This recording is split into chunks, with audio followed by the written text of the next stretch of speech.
ఒక స్త్రీ ఒక పురుషునితో పద్ధతిగా మాట్లాడేటువంటి కుటుంబాలు కరువైపోయాయి.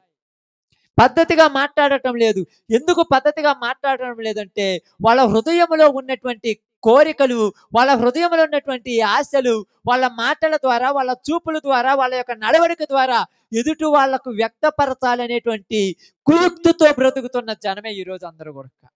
ఈ కుయుక్తితో బ్రతకటం వలన ఈళ్ళకి ఎంత దేవుడు ఈళ్ళకి ఆశీర్వాదం ఇవ్వాలనుకున్నాడు, ఎంతగా ఈళ్ళని అభివృద్ధి పరచాలనుకుంటున్నాడు, ఎంతగానో ఈళ్ళని ఉన్నత స్థలంలో కూర్చోబెట్టాలనుకుంటున్నాడు గానీ, ఈళ్ళకు దేవునికి మధ్య ఏం అడ్డమొచ్చిందంట? వాళ్ళ పాపములు అడ్డమొచ్చి, దేవుని ఆశీర్వాదం వాళ్ళ మీదకి రాకుండా ఆపేసింది. ఆమేన్.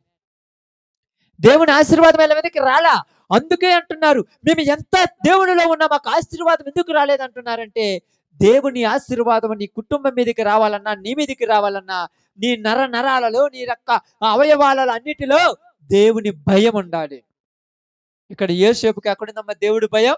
తన అవయవాలన్నిటిలో, ప్రతి అవయవములో దేవుని భయం ఉంది. కంటికి దేవుడి భయం ఉంది, నోటికి దేవుడి భయం ఉంది, చెవుకు